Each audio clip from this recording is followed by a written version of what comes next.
Hello, আসসালামু আলাইকুম। সবাই কেমন আছেন? আশা করি সবাই অনেক ভালো আছেন।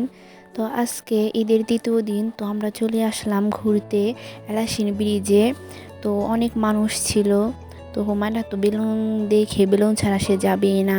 পরে তাকে বেলুন কিনে দিল। তো তারপর আমরা নদীর পাড়ে যাচ্ছিলাম। অনেক বাতাস ছিল আর বাড়িতে তো প্রচুর গরম। তো ভাবলাম যে ব্রিজ দিয়ে ঘুরে আসা যাক বিকেলবেলা।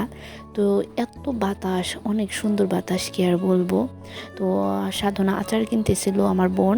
তো তারপর দেখেন এক ঝাঁক পাখি যাইতেছে, মানে সবাই অনেক আনন্দে ছিল। কেউ বসেছিল, কেউ গল্প করতেছিল। এত এত বাতাস। তারপর তো হুমায়রা বুই আচার খাবে, তো হুমায়রাকে আচার খাওয়াই দিতেছিল। হুমায়রাকে তো কোল থেকে নামানোই যাইতেছিল না, তো অনেক জোর করে ওকে নামানো হলো।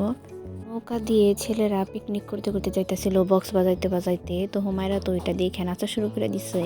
তো তারপর আমরা নৌকা নিয়ে ঘুরতে চাইতেছিলাম, তো হুমায়রা কান্না করে দিছে ও নৌকায় চড়বো না। তো তারপর কি আর করার, অনেক মানুষ ছিল। তারপর আমরা সেখান থেকে চলে আসলাম। তো আমরা ফুচকা খাবো, তো ফুচকার নিয়ে গেছিলাম, সেখানে তো অনেক ভিড়। তো তার কিছুক্ষণ পর আবার গেলাম। যাওয়ার পর আমরা ফুচকা নিলাম 2 প্লেট। তো ফুচকা খাইতেছিলাম, ফুচকাটা অনেক মজা ছিল। ভেতরের ফুচকা এতটা মজা না, কিন্তু বাইরের ফুচকা অনেক মজা মজা ছিল। বাইরে বাতাস, আর বাতাসের মধ্যে বসে বসে ফুচকা খাওয়ার মজাই আলাদা। ফুচকা খাওয়ার শেষে আমরা এখন বাড়িতে চলে যাব। চলে যাওয়ার সময় হুমায়রাকে আইসক্রিম কিনে দিলাম। তো হুমায়রা আবার আইসক্রিমকে মালাই বলে, তো মালাই খাওয়ার জন্য কান্না করে দিতেছিল। তারপর ওকে মালাই কিনে দিলাম। তো আজকের ভিডিওটি এ পর্যন্তই। সবাই ভালো থাকবেন। আল্লাহ হাফেজ।